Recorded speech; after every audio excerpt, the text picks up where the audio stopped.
दोस्तों सबसे पहले तो आपको कोई सा भी एक ब्राउजर ओपन कर लेना है, ठीक है। फिर सर्च बार में आपको यहाँ पर सीजी फॉरेस्ट सर्च कर लेनी है, ठीक है। जैसे ही आप सीजी फॉरेस्ट सर्च करते हैं फिर इस प्रकार से यहाँ पर पेज ओपन होकर आ जाएगा, जिसमें यहाँ पर लिखा रहेगा, एक बार देख लेंगे, forest.cg.gov.in। उसके नीचे में सीजी फॉरेस्ट जो लिखा रहेगा इसी पर आपको सिंपली से क्लिक करना है। इसके बाद दोस्तों आपके सामने कुछ इस प्रकार से छत्तीसगढ़ फॉरेस्ट विभाग का ऑफिशियल वेबसाइट ओपन होकर आ जाता है, ठीक है। यहीं से अब आपको ऑनलाइन फॉर्म भरना है। तो ऑनलाइन फॉर्म भरने के लिए दोस्तों यहाँ पास आपको देखने के लिए मिल जाता है, यहाँ पर ब्लिंक हो रहा है फॉरेस्ट गार्ड रिक्रूटमेंट 2023। तो ये 2023 इसीलिए लिखा हुआ है क्योंकि ये वैकेंसी 2023 में आई थी और इसके लिए एक बार फॉर्म मंगाया भी गया था। अब फिर से दोबारा इसके लिए फॉर्म मंगाया जा रहा है, ठीक है। तो अब आपको इसमें फॉर्म भरने के लिए इसी पर क्लिक करना है। और इसी के साथ दोस्तों अगर आप यहाँ पास वाहन चालक के लिए फॉर्म भरना चाहते हैं तो यहाँ पास उसके लिए भी लिंक दे दिया गया है, ठीक है। अगर आप ज्यादा से ज्यादा कमेंट आएगा तो इसके ऊपर भी हम एक डिटेल वीडियो बनाकर आपको बता देंगे। तो फॉरेस्ट गार्ड के लिए फॉर्म भरने के लिए आपको फॉरेस्ट गार्ड रिक्रूटमेंट 2023 के ऑप्शन पर सिंपली से क्लिक कर देना है। जैसे ही आप इसमें क्लिक करेंगे फिर देखेंगे दोस्तों यहाँ पर वन रक्षक भर्ती हेतु ऑनलाइन आवेदन वाला पेज ओपन होकर आ जाता है। तो दोस्तों यहाँ पर 2023 इसीलिए लिखा हुआ है क्योंकि ये 2023 की वैकेंसी है, तो आपको ऐसे में घबराना नहीं है, हो सकता है ये बाद में अपडेट भी किया जा सके। अब इसके बाद दोस्तों इसका ऑनलाइन फॉर्म भरने के लिए आपको क्या करना होगा, यहाँ पर दोस्तों देखने के लिए मिल जाता है ऑनलाइन एप्लीकेशन फॉर्म का एक ऑप्शन, ठीक है। यहाँ से आप विभागीय यहाँ पर नियम वगैरह भी देख सकते हैं डाउनलोड करके। तो दोस्तों फॉर्म भरने के लिए इसी ऑनलाइन एप्लीकेशन फॉर्म के ऑप्शन पर आपको सिंपली से क्लिक कर लेना है। जैसे ही दोस्तों आपने इसमें क्लिक किया फिर देखेंगे आपके सामने इस प्रकार से यहाँ पर रजिस्टर वाला पेज ओपन होकर आ जाता है, ठीक है। अब दोस्तों सबसे पहले क्या करना है, देखिए ध्यान से समझिएगा, आपको किसी भी प्रकार से कोई भी गलती नहीं करनी है। तो यहाँ पर दोस्तों सबसे पहले तो आपको full name of the applicant, तो यहाँ पर आपको अपना पूरा नाम डाल देना है, ठीक है। आप अपने 12th के मार्कशीट के अनुसार भर दीजिएगा। इसके बाद देखेंगे यहाँ पास मोबाइल नंबर मांगा जा रहा है, तो यहाँ पास अपने 10 डिजिट का फुल मोबाइल नंबर डाल देंगे। इसके बाद दोस्तों यहाँ पर यूर ईमेल आईडी, तो यहाँ पास आपको अपनी ईमेल आईडी इंटर कर देनी है। इसके बाद दोस्तों देखेंगे यहाँ पास पासवर्ड पूछा जा रहा है, तो यहाँ पर दोस्तों आपको एक कोई भी पासवर्ड बना लेना है अपने हिसाब से जो आप भूले ना, ठीक है। तो आप पासवर्ड बना लीजिएगा। इसके बाद दोस्तों यहाँ पास एक कैप्चा कोड आपको देखने के लिए मिल जाता है, तो इसी कैप्चा कोड को इस वाले बॉक्स में इंटर कर देनी है। तो चलिए फटाफट हम इंटर करते हैं। तो इस प्रकार से दोस्तों अपना नाम, ईमेल आईडी, मोबाइल नंबर और पासवर्ड यहाँ पास आप एक इंटर कर लेते हैं। इसके बाद दोस्तों सिंपली से आपको इस सबमिट के ऑप्शन पर क्लिक कर देना है। अब दोस्तों जैसे ही आपने सबमिट के ऑप्शन पर क्लिक किया फिर यहाँ पास माफ करें mobile number is already registered बताता है। तो ऐसी स्थिति में दोस्तों आपको बिल्कुल भी घबराना नहीं है। देखिए ये इसीलिए बोला जा रहा है क्योंकि आपने 2023 में इसके लिए फॉर्म भरे थे, ठीक है। इसीलिए यहाँ पास यही बोला जा रहा है कि ऑलरेडी रजिस्टर्ड है। तो ऐसी स्थिति में आपको क्या करना है, एक बार आपको हमारे पिछले वीडियो में हमने बताया है, उस वीडियो का लिंक हम आपको डिस्क्रिप्शन में दे देंगे। अगर आपने 2023 में फॉर्म भरे थे तो अगर आपका पात्र लिस्ट में नाम है तो आपको दोबारा फॉर्म भरने की आवश्यकता नहीं है। लेकिन अगर आपको अपात्र कर दिया गया है और आपने एक भी फॉर्म नहीं भरे है तो आपको दोबारा फॉर्म भरने की आवश्यकता होगी, ठीक है। तो आप सभी फॉर्म भरने से पहले एक बार हमारा वो वीडियो देख लीजिएगा। इसके बाद आराम से आप हमारा ये वीडियो देखकर फॉर्म भर सकते हैं, ठीक है। तो इसके लिए दोस्तों अगर ऑलरेडी रजिस्टर्ड दिखा रहा है तो आपको क्या करना होगा ये भी चलिए हम आपको बताते हैं। इसके बाद नए कैंडिडेट फॉर्म कैसे भरेंगे ये भी हम आपको बताएंगे, ठीक है। तो वीडियो को पूरा देखिएगा, एक एक चीज की जानकारी बड़ी ही बारीकी से हम आपको देंगे। तो ऑलरेडी रजिस्टर्ड दिखा रहा है तो आपको इस वाले यहाँ पर देखेंगे लॉगिन का एक ऑप्शन दिखाई दे रहा है, इस लॉगिन के ऑप्शन पर आपको क्लिक कर लेना है, ठीक है। अगर लॉगिन का ऑप्शन नहीं आ रहा है तो आपको यहाँ पर 3 डॉट पर क्लिक कर लेना है। 3 डॉट पर क्लिक करके यहाँ से आपको डेस्कटॉप मोड को ऑन कर लेना है, ठीक है। फिर आपको आसानी होगी फॉर्म भरने में। तो इस प्रकार से करने के बाद दोस्तों लॉगिन पर क्लिक करने पर यहाँ पास आपसे मोबाइल नंबर मांगा जा रहा है और पासवर्ड मांगा जा रहा है। तो देखिए अगर आपने अपना पासवर्ड भूल गए होंगे तो ऐसी स्थिति में भी आपको घबराना नहीं है। आपको क्या करना है, यहाँ पास एक फॉरगेट पासवर्ड का ऑप्शन दिखाई दे रहा है, इस पर क्लिक कर लेना है। इस पर जैसे ही क्लिक करेंगे फिर यहाँ पास आपसे आपका मोबाइल नंबर पूछा जा रहा है। तो अभी आपने जो मोबाइल नंबर डाले थे उस मोबाइल नंबर को डाल दीजिए और यहाँ से सबमिट पर क्लिक कर दीजिए। जैसे ही आप सबमिट पर क्लिक करेंगे इसके बाद आपने जो पासवर्ड है वो पासवर्ड आपके मोबाइल नंबर पर भेज दिया जाएगा। SMS में देखिए वहाँ पास आपको आपका पासवर्ड मिल जाएगा। अब उसी पासवर्ड से दोस्तों आपको क्या करना होगा, लॉग इन करना होगा। तो जो पासवर्ड आपके मोबाइल नंबर पे आया है उस पासवर्ड को इंटर करना है और अपना मोबाइल नंबर को इंटर करना है और ये जो कैप्चा कोड दिया गया है इसे इंटर कर देना है, ठीक है। तो इस प्रकार से दोस्तों हमारे मोबाइल नंबर पे पासवर्ड आ गया है। उस पासवर्ड को हम यहाँ पास डाल के यहाँ से चलिए लॉगिन कर लेते हैं। तो जैसे ही दोस्तों हमने यहाँ पास लॉगिन के ऑप्शन पर क्लिक किए फिर देखेंगे आपके सामने इस प्रकार से यहाँ पर एक नया पेज ओपन होकर आ जाता है। अब यहाँ से दोस्तों आपको अपना ऑनलाइन फॉर्म भरना होगा, ठीक है। तो ये हो गया ओल्ड कैंडिडेट के लिए। लेकिन दोस्तों अगर आप यहाँ पास लॉगिन करते हैं और आपका पुराना प्रिंट वाला पेज ओपन होकर आ जाता है तो आपको उसे प्रिंट करके रख लेना है, क्योंकि आपका फॉर्म यहाँ पास पात्र लिस्ट में होगा तो यहाँ पास आपका प्रिंट वाला पेज हो आ जाएगा। और अगर आपका फॉर्म अपात्र कर दिया गया तो यहाँ से आपको नया फॉर्म भरना होगा, ठीक है। तो यहाँ पर फॉर्म भरने का आगे प्रोसेस हम बताएंगे, लेकिन चलिए नए कैंडिडेट कैसे करेंगे वो पहले बता देते हैं। नए विद्यार्थी फॉर्म भरने के लिए दोस्तों इस वाले पेज में आ जाएंगे आप लोग, ठीक है। इसके बाद दोस्तों आपको ऑनलाइन एप्लीकेशन फॉर्म का जो ऑप्शन दिखेगा इसी पर आपको क्लिक कर लेना है। इसमें क्लिक करने के बाद जैसा कि हमने बताया था यहाँ पास आपको अपना फुल नेम इंटर करना है। इसके बाद यहाँ पास मोबाइल नंबर फिर ईमेल आईडी डालना है। इसके बाद यहाँ से आपको अपने अनुसार कोई एक पासवर्ड बना लेना है, तो आप बना लेंगे। और ये जो कैप्चा कोड दिया गया है उस कैप्चा कोड को इस वाले बॉक्स में यहाँ पास इंटर कर देंगे। इसके बाद यहाँ से आपको सबमिट करना है। तो चलिए फटाक से हम ये सब इंटर कर लेते हैं। तो इस प्रकार से दोस्तों अपना नाम, मोबाइल नंबर, ईमेल आईडी और यहाँ पास एक पासवर्ड भी आप इंटर कर लेते हैं। इसके बाद दोस्तों सिंपली से आपको इस सबमिट के ऑप्शन पर क्लिक कर देना है। जैसे ही दोस्तों आप सबमिट के ऑप्शन पर क्लिक किए, फिर आपने जो मोबाइल नंबर डाला है उस मोबाइल नंबर पे एक ओटीपी भेज दिया जाता है। उस ओटीपी को दोस्तों आपको इस वाले बॉक्स में आपको डाल देना है, ठीक है। जैसे ही दोस्तों आप यहाँ पास वो ओटीपी डालते हैं, इसके बाद दोस्तों आपको यहाँ पास वेरीफाई का एक ऑप्शन दिखाई दे रहा है, इसी पर आपको क्लिक कर देना है। जैसे ही दोस्तों आप वेरीफाई के ऑप्शन पर क्लिक करते हैं, इसके बाद आपके सामने इस प्रकार से एप्लीकेशन फॉर्म ओपन होकर आ जाता है, ठीक है। अब यहीं से दोस्तों देखेंगे सेम ऑप्शन यहाँ पर आ जाता है नए कैंडिडेट और पुराने कैंडिडेट के लिए, ठीक है। तो यहाँ पास दोस्तों देखेंगे यहाँ पास आपका पोस्ट लिखा हुआ है और ये परमानेंट पोस्ट है और हायर सेकेंडरी 12th पास इसमें फॉर्म भर सकते हैं, ठीक है। अब यहाँ से दोस्तों सारा प्रोसेस सेम रहेगा, तो ध्यान से समझिएगा और ध्यान से देखिएगा वीडियो, आपको कोई भी गलती नहीं करनी। तो देखिए अब यहाँ पास वन मंडल चुने जहाँ के लिए आप आवेदन कर रहे हैं, ठीक है। तो यहाँ से सबसे पहले वन मंडल आपको चुनना है जहाँ के लिए आप आवेदन करना चाहते हैं। तो यहाँ पर सारे वन मंडल आपको देखने के लिए मिल जाते हैं, ठीक है। तो आप जिसके लिए भी फॉर्म भरना चाहते हैं उसका आप यहाँ पर सिलेक्शन करेंगे। जैसे अगर आप बिलासपुर डिवीजन के लिए फॉर्म भरना चाहेंगे तो बिलासपुर डिवीजन का सिलेक्शन करेंगे। जैसे ही आप इसका सिलेक्शन करेंगे फिर बिलासपुर डिवीजन में टोटल पोस्ट कितना है वो आपको यहाँ पास देखने के लिए मिल जाएगा, ठीक है। और अगर आप और कोई अदर डिवीजन में फॉर्म भरना चाहते हैं तो यहाँ पास फिर से वन मंडल अलग सिलेक्शन करके देख लीजिएगा, आपको कौन कौन से में कितना पोस्ट है वो पता चल जाएगा। जैसे हम यहाँ पास अब धमतरी सेलेक्ट करते हैं तो देखेंगे अब धमतरी में यहाँ पर 49 पोस्ट है, ठीक है। तो इस प्रकार से आप अलग अलग सेलेक्ट करके देख सकते हैं कौन से डिवीजन में कितना पोस्ट है उसके बारे में। और साथ ही आप इसका ऑफिशियल नोटिफिकेशन में देखना चाहते हैं तो इसके ऊपर भी पहले ही वीडियो बन रखी है, डिस्क्रिप्शन में उसका लिंक हमने दे दिया, ठीक है। तो यहाँ पर दोस्तों आप इस प्रकार से आप अपना वन मंडल पहले सिलेक्शन कर लेंगे। इसके बाद दोस्तों आप आगे बढ़ेंगे, फिर देखेंगे यहाँ पास आपका नाम वगैरह आपको देखने के लिए मिल जाता है जो अभी आपने डाले थे। इसके बाद दोस्तों यहाँ पास आपको अपने पिता का नाम डाल देना है। इसके बाद दोस्तों यहाँ पास आपको अपने माता जी का नाम डाल देना है, ठीक है।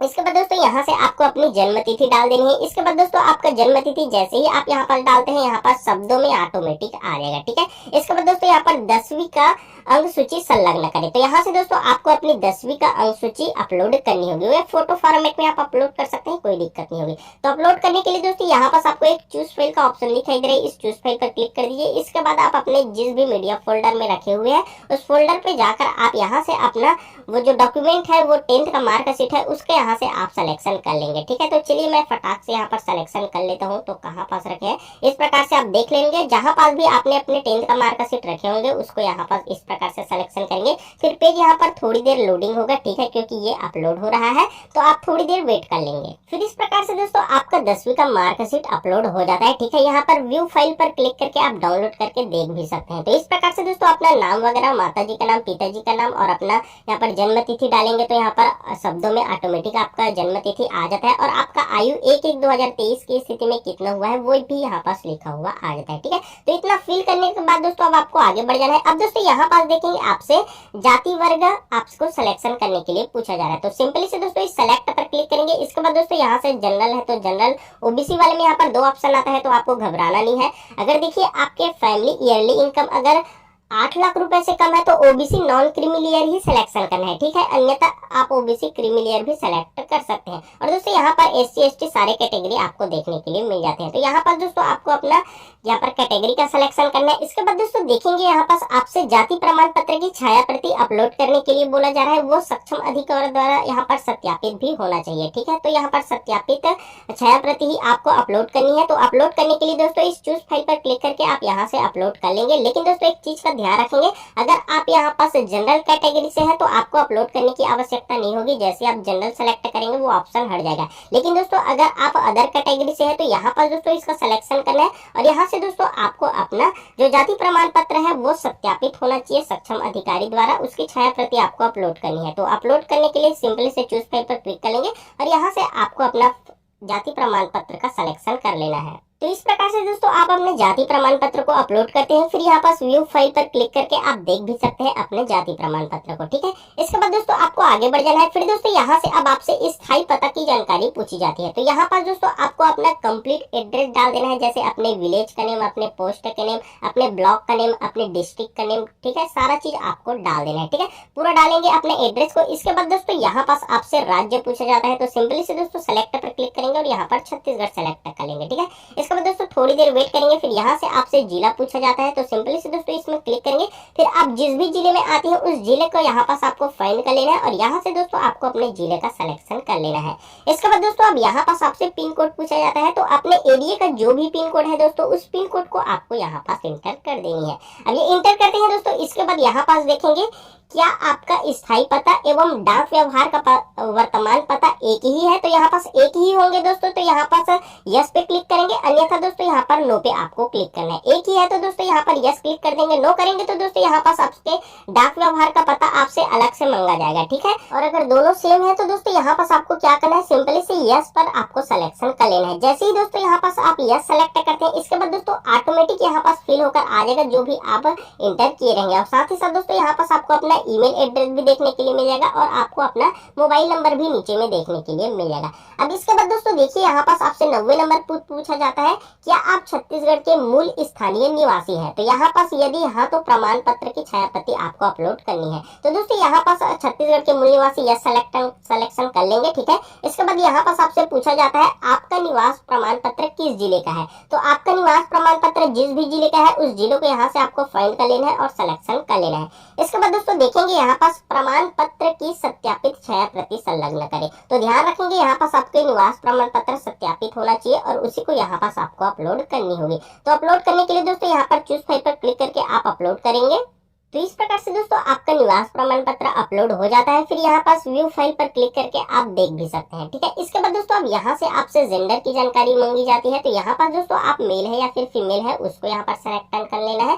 इसके बाद दोस्तों यहाँ पास यदि आप विवाहित हो तो विवाह की स्थिति आपको बतानी होगी, तो यहाँ पास दोस्तों विवाहित है तो विवाहित, अविवाहित, अविवाहित, विधवा, विधुर सारे ऑप्शन दिए गए थे, यहाँ पास आप सेलेक्ट कर सकते हैं। अगर दोस्तों यहाँ पास आप विवाहित सेलेक्ट करते हैं तो यहाँ पास ध्यान रखना है विवाहित है तो यहाँ पर विवाह की तिथि आपको इंटर करनी होगी। लेकिन दोस्तों अगर आप अविवाहित है तो यहाँ पास आपसे वो जानकारी नहीं मांगी जाएगी, ठीक है। इसके बाद दोस्तों यहाँ पास आपसे क्या आप भूतपूर्व सैनिक है या नहीं इसकी जानकारी देनी होगी, तो यहाँ पर दोस्तों भूतपूर्व सैनिक यस करेंगे, अन्यथा दोस्तों यहाँ पास आपको नो कर देना है, ठीक है। इसके बाद दोस्तों यहाँ से आपको शैक्षणिक योग्यता की जानकारी फिल करनी होगी, तो ध्यान से क्या क्या भरनी है वो ध्यान से समझिएगा, उसी प्रकार से आप भरेंगे, ठीक है। तो यहाँ पास देखेंगे यहाँ पर रेड कलर में लिखा हुआ है यहाँ पर अंक सूची की स्वसत्यापित में यहाँ पर जेपीजी फाइल में 300 KB तक ही अपलोड करें, विवरण जोड़ने के बाद ऐड बटन पर जरूर क्लिक करना है। और इस प्रकार से आपको स्वसत्यापित अपलोड करनी है यहाँ पर जेपीजी में और 300 KB तक में होनी चाहिए, ठीक है। तो सबसे पहले दोस्तों यहाँ पास आपसे परीक्षा का नाम पूछा जाता है, ठीक है। तो यहाँ पर परीक्षा के नाम पर क्लिक करेंगे और यहाँ पर 12th पर क्लिक कर देंगे, ठीक है। इसके बाद दोस्तों यहाँ पास बोर्ड या विश्वविद्यालय या फिर संस्था मांगा जाता है, तो देखिए 12th आपने CGBSE से किया है या फिर CBSE से किया है, जिससे भी किया है वो यहाँ पास आप इंटर कर देंगे। इसके बाद दोस्तों यहाँ से उत्तीर्ण वर्ष आपसे पूछा जाता है, तो यहाँ पर दोस्तों आपने जो 12th है वो कौन से ईयर में यहाँ पर पास की है उसकी जानकारी यहाँ पास आपको डाल देनी होगी, ठीक है। तो यहाँ पास आप देख लेंगे और अपने 12th कब पास हुए वो डाल देंगे। इसके बाद दोस्तों यहाँ से आपसे प्राप्तांक पूछा जाता है, तो दोस्तों आपने 12th में कितने अंक प्राप्त किए हैं वो अपने 12th के मार्कशीट को देखकर आपको सही सही डाल देनी है। इसके बाद दोस्तों यहाँ पास आपको अपने परसेंटेज को डाल देनी है। इसके बाद दोस्तों यहाँ पास आपसे श्रेणी पूछी जाती है, तो आप फर्स्ट प्रथम श्रेणी से पास हुए हैं या फिर द्वितीय श्रेणी से पास हुए या फिर तृतीय श्रेणी से पास हुए, उसका सिलेक्शन यहाँ पास आपको करना होगा। ठीक है, तो इस प्रकार से दोस्तों आपको अपने शैक्षणिक योग्यता की जानकारी फिल कर देनी है। ठीक है, इसके बाद दोस्तों अब आपको आगे बढ़ जाना है। फिर दोस्तों यहाँ पास आपसे देखेंगे प्रमाण पत्र एवं अंक सूची की सत्यापित प्रति संलग्न करें। तो यहाँ पास दोस्तों आपका जो 12th का मार्कशीट है वो स्व सत्यापित होना चाहिए। ठीक है, उसमें आप अपना सिग्नेचर कर दीजिएगा उसके छाया प्रति में। इसके बाद दोस्तों यहाँ से आपको उसे अपलोड करनी होगी। तो यहाँ पर दोस्तों चूज फाइल पर क्लिक करके आपको अपलोड कर देनी है। यहाँ पर 300 KB में होना चाहिए, इस चीज का आप ध्यान रखेंगे। तो इस प्रकार से दोस्तों आप अपने 12th का मार्कशीट का चयन कर लेते हैं। फिर यहाँ पास लिखा हुआ आ जाता है। इसके बाद दोस्तों यहाँ पास आपको ऐड का एक ऑप्शन दिखाई दे रहा है, इस ऐड के ऑप्शन पर आपको क्लिक कर देना है। इसके बाद दोस्तों थोड़ी देर वेट करेंगे। फिर दोस्तों देखेंगे यहाँ पास आ जाता है, आपने अपने परीक्षा का नाम डाले थे और यहाँ पर बोर्ड या विश्वविद्यालय का उत्तीर्ण वर्ष, कुल प्राप्तांक और यहाँ पर आपका श्रेणी और यहाँ पर आपका प्रतिशत। और अभी दोस्तों आपने अपने 12th का जो मार्कशीट अपलोड किया है वो दोस्तों यहाँ पास आप व्यू पर क्लिक करके देख सकते हैं। ठीक है, तो इस प्रकार से दोस्तों आपको अपने शैक्षणिक योग्यता की जानकारी भरनी होगी। अब दोस्तों यहाँ पर शारीरिक मापदंड, तो देखिए यहाँ पास भी समझिएगा, यहाँ पास भी आपको गलती नहीं करनी है। यहाँ पास देखिए ऊंचाई आपका पुरुष अनुसूचित जनजाति के लिए, केवल अनुसूचित जनजाति के लिए यहाँ पर 152 सेंटीमीटर तक होना चाहिए। ठीक है, पुरुष अभ्यर्थी के लिए। और वही दोस्तों यहाँ पर पुरुष के लिए अन्य सभी, उसके बाद अनुसूचित जनजाति को छोड़कर जितने भी पुरुष अभ्यर्थी हैं उनके लिए दोस्तों यहाँ पर 163 सेंटीमीटर तक होना चाहिए। ये ऊंचाई की बात की जा रही है। ठीक है, इसके साथ दोस्तों ऊंचाई महिला का अनुसूचित जनजाति, केवल अनुसूचित जनजाति के लिए 145 सेंटीमीटर तक है और बाकी अन्य महिला के लिए दोस्तों यहाँ पर 150 सेंटीमीटर तक ऊंचाई होना चाहिए। ठीक है, इसी के साथ दोस्तों अगर सीने की बात करें तो पुरुष अभ्यर्थी के समस्त वर्ग के लिए यहाँ पर 79 सेंटीमीटर तक होना चाहिए। ठीक है, न्यूनतम है। और वही दोस्तों महिला के लिए अगर हम बात करें समस्त वर्ग के लिए तो 74 सेंटीमीटर न्यूनतम होना चाहिए। ठीक है, वही दोस्तों अगर सीने की फुलाव की स्थिति में बात करें तो दोस्तों यहाँ पर पुरुष समस्त वर्ग के लिए 5 सेंटीमीटर और महिला भी समस्त वर्ग के लिए न्यूनतम 5 सेंटीमीटर तक होना चाहिए। ठीक है, तो इस प्रकार से यहाँ पर शारीरिक मापदंड रहने वाली है, इस चीज का आप ध्यान रखते हुए अब आगे फिल करेंगे। तो दोस्तों अब यहाँ पास आपको अपनी ऊंचाई डाल देनी है, सेंटीमीटर में डालनी है अपनी ऊंचाई को। ठीक है, इसके बाद यहाँ पास आपका सीना कितना है वो भी सेंटीमीटर में डालना है और यहाँ पर सीने की फुलाव कितना है वो डाल देंगे। ठीक है, तो चलिए डालकर आपको बताते हैं। तो इस प्रकार से दोस्तों सेंटीमीटर में आपका ऊंचाई और सीना सामान्य में और फुलाव में कितना कितना है वो आपको इसी प्रकार से फिल कर देनी है। ठीक है, इसके बाद दोस्तों अब देखेंगे यहाँ पास 15वें नंबर पे आपसे एनसीसी का सर्टिफिकेट आपके पास है, सी सर्टिफिकेट प्रमाण पत्र। तो यहाँ पास दोस्तों आपको क्या करना है, यस पर सिलेक्ट करेंगे और नहीं है तो नो पर करेंगे। यस पर करेंगे तो यहाँ पास आपको एनसीसी का सर्टिफिकेट आपको अपलोड करना होगा और नहीं है तो दोस्तों नो करेंगे तो आपको अपलोड करने की बिल्कुल भी आवश्यकता नहीं है। ठीक है, इसी के साथ दोस्तों यहाँ पास क्या आपके पास राष्ट्रीय स्तर पर खेलकूद का प्रावीण्यता प्रमाण पत्र है, तो है तो दोस्तों यहाँ पास यस करेंगे तो आपको अपलोड करने के लिए बोला जाएगा और नहीं करेंगे तो दोस्तों आपको अपलोड करने की आवश्यकता नहीं है। ठीक है, इसी के साथ दोस्तों यहाँ पास ओलंपिक एवं एशियाई खेलों की सूची में शामिल खेलों की अखिल भारतीय स्तर की प्रतियोगिताएं जिनका सीधा संचालन उस खेल के अखिल भारतीय संघ के द्वारा किया जाता है का प्रमाण पत्र है आपके पास, तो दोस्तों यहाँ पास यस करेंगे। ठीक है, और नहीं है तो दोस्तों यहाँ पर नो करेंगे। यस करेंगे तो आपको अपलोड करना होगा प्रमाण पत्र और नहीं करेंगे तो आपको यहाँ पास अपलोड करने की आवश्यकता नहीं है। ठीक है, इसके बाद दोस्तों यहाँ पास 17वें नंबर पे अब आपसे पूछा जाता है वर्तमान तथा पूर्व शासकीय सेवा का विवरण। तो देखिए यहाँ पर रेड कलर में क्या लिखा है, अभ्यर्थी एक से ज्यादा कार्य का विवरण जोड़ सकते हैं। एक विवरण जोड़ने के बाद ऐड बटन पर आपको क्लिक करना है। ठीक है, लेकिन दोस्तों यहाँ पास अगर आपके पास वर्तमान में या फिर पूर्व में शासकीय सेवा का कोई भी विवरण नहीं है तो दोस्तों यहाँ पास आपको क्या करना है, आपके पास कोई भी एक्सपीरियंस नहीं है तो यहाँ पास यस सेलेक्ट है, यहाँ पास नो कर दीजिएगा। इसके बाद आपसे कोई भी जानकारी नहीं मांगी जाती है। और अगर दोस्तों आपके पास एक्सपीरियंस है तो यहाँ पर यस करेंगे और यहाँ पास दोस्तों आपके पद का नाम डालेंगे, विभाग के प्रकार को डालेंगे और यहाँ पास कार्यालय का नाम डाल देना है, आपका वेतनमान कितना है वो डाल देना है और कब से कब तक आपका एक्सपीरियंस है वो आपको डाल देना है और यहाँ पर ऐड बटन पर क्लिक करके आगे प्रोसेस कर लेंगे। और आपके पास कोई भी यहाँ पर एक्सपीरियंस नहीं है तो सिंपली से यहाँ पास नो कर देंगे, फिर कोई भी जानकारी आपसे नहीं मांगी जाएगी।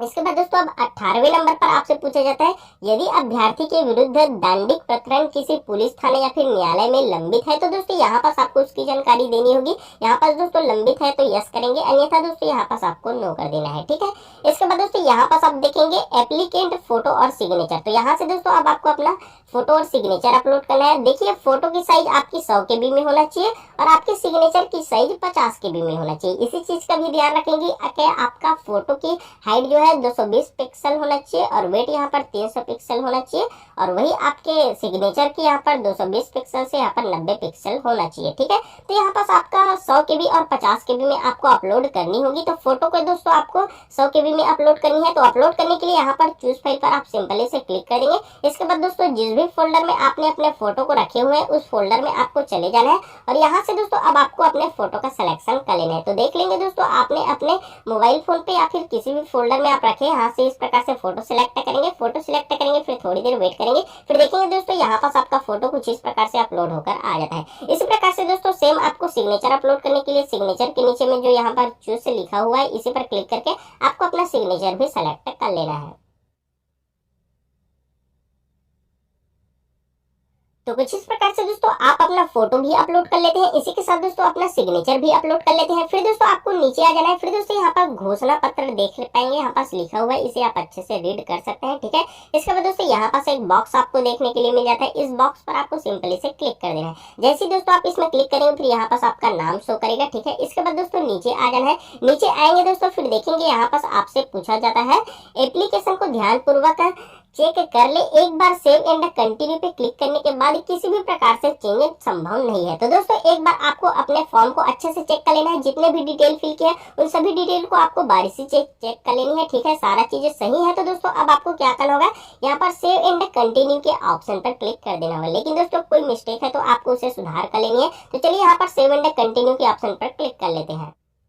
तो जैसे ही दोस्तों आपने उस पर क्लिक किया फिर देखेंगे यहाँ पर थैंक यू लिखा हुआ आ जाता है और your application has been submitted successfully. तो आपका एप्लीकेशन यहाँ पर सक्सेसफुल सबमिट हो गया है। ठीक है, अब दोस्तों यहाँ पर गो टू एप्लीकेशन के ऑप्शन पर क्लिक कर देना है। इसके बाद दोस्तों देखेंगे यहाँ पास आपका एप्लीकेशन सक्सेसफुल सबमिट होकर आ जाता है और यहाँ पर सक्सेस लिखा हुआ आ जाता है। और इसी के साथ दोस्तों यहाँ से अब आपको प्रिंट का एक ऑप्शन देखने के लिए मिल जाता है, आप प्रिंट कर सकते हैं। और यहाँ पर दोस्तों आपने जितने भी डिटेल यहाँ पर फिल किए थे अपने फॉर्म में वो सारा चीज भी दोस्तों यहाँ से आप देख सकते हैं। ठीक है, अब दोस्तों अपने फॉर्म को प्रिंट करने के लिए या फिर सेव करने के लिए पीडीएफ में इस वाले प्रिंट के ऑप्शन पर आपको क्लिक कर देना है।